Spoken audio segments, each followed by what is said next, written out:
After my husband died, I thought the worst was over.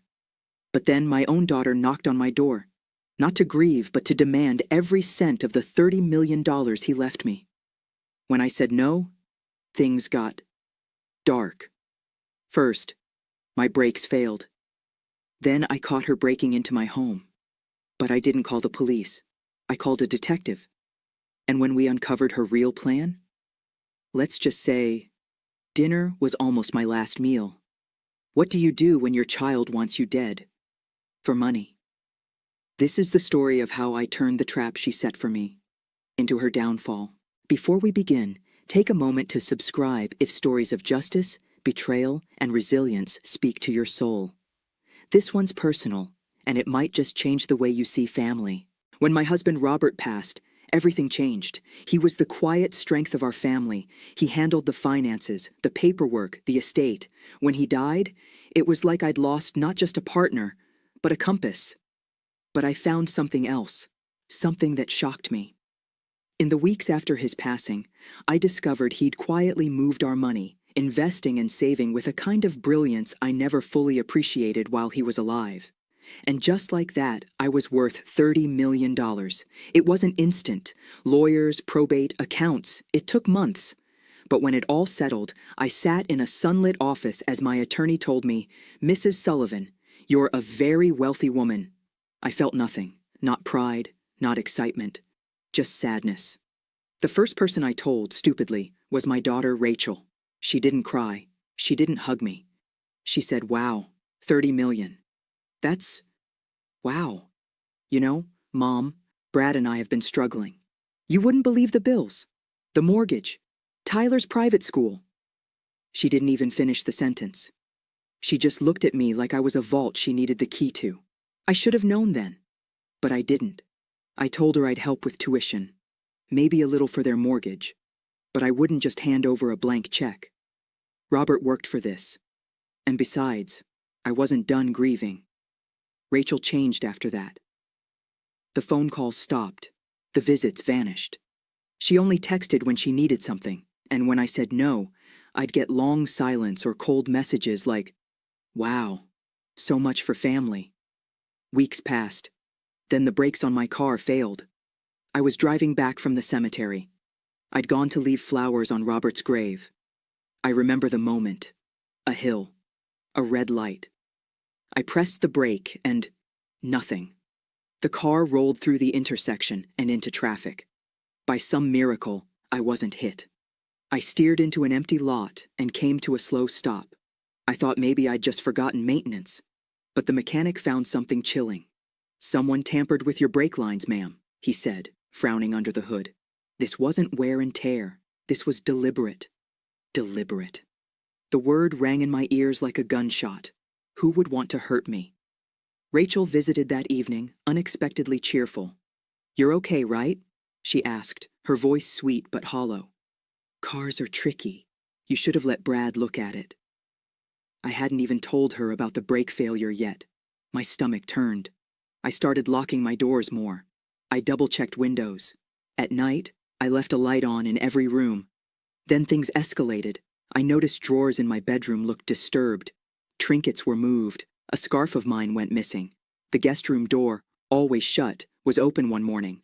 My neighbor said she saw someone in my backyard at 3 a.m. I knew what was happening. I was being hunted in my own home, and I was done waiting. I contacted the police. They sent an officer who politely suggested maybe I was just shaken from my husband's death. I contacted someone else, Detective Maria Santos, a friend of Robert's from his time consulting on cybersecurity. She listened without judgment, and then she said the words I didn't know I needed to hear. "We're going to find out the truth, Mrs. Sullivan, but you need to be prepared, because the truth may break your heart." We installed hidden cameras around the house. I got a new phone, one Rachel didn't know about, and we waited. That same week, while I was supposedly out grocery shopping, the footage caught Rachel and Brad breaking in through the side door with a key I'd lost a year ago. I watched in horror as they moved through my home like they owned it. Brad went straight to my bedroom, rifling through drawers.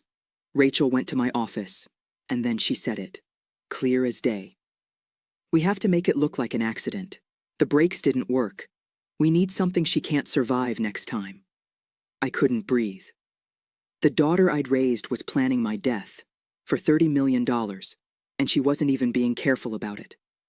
I called Detective Santos immediately, and she said, "We have enough to start something, but if you really want justice, we're going to need more." Detective Santos didn't flinch as we watched the footage together. Rachel's voice, so calm, so confident as she talked about the next time, made me physically sick. Brad wasn't any better. He was rummaging through my drawers like he was picking out souvenirs from a soon-to-be empty house. "I'll start the paperwork for a formal investigation," Santos said. "But if we want the DA to take this seriously and make charges stick, we'll need more. We need premeditation, planning, and ideally, a confession." A confession. From Rachel. I couldn't imagine her talking openly to me about her plan, but then again, she already had, sort of. So I played along.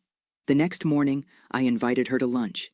She showed up in pearls and a cardigan, all sunshine and guiltless smiles. "I've been thinking," I said slowly over coffee, "about what you said, about maybe letting you help manage the estate." Her eyes lit up. "Really?" "Yes, you're my daughter. I've been so alone since your father passed. Maybe it's time I stopped being so controlling." She touched my hand. "Mom, this means so much." I almost vomited. We set up a test run. I gave her access to a dummy account Detective Santos helped me create, one with a few $1,000s. Within 24 hours, Rachel drained it and transferred the funds to her business. Strike one. Next, I told her I wanted to update my will. She suggested her friend, coincidentally not a lawyer, could help draft something simple. That friend was already under investigation for elder exploitation. Strike two. Finally, I pretended to have a dizzy spell at her house. Just a stumble near the stairs. Rachel didn't call for help. Instead, she stood at the top of the steps, watching me with the blankest expression I've ever seen. "You should see a doctor," she said eventually. "Maybe get a scan. Could be something serious." Strike three. That night, Santos and I made our move. A sting operation was set for the following weekend. I invited Rachel and Brad to my house to discuss estate planning.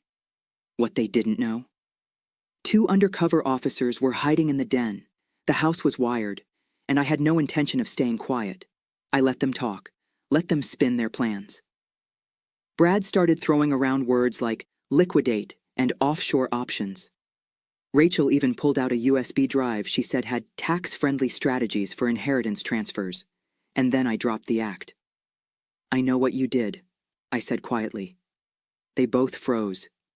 "I know you tried to kill me. I know you broke into my house, and I know about the accounts you've been draining." Brad stood up. "What are you talking about?" I turned to Rachel. "We have it on tape. You talking about making the next attempt something she can't survive. That was your voice, your face, your betrayal." Rachel's mouth opened, then shut, then opened again. "Mom, we were just joking. You're twisting things."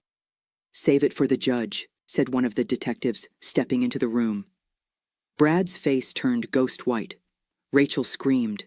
It was chaos after that. The arrests, the court case, the media frenzy.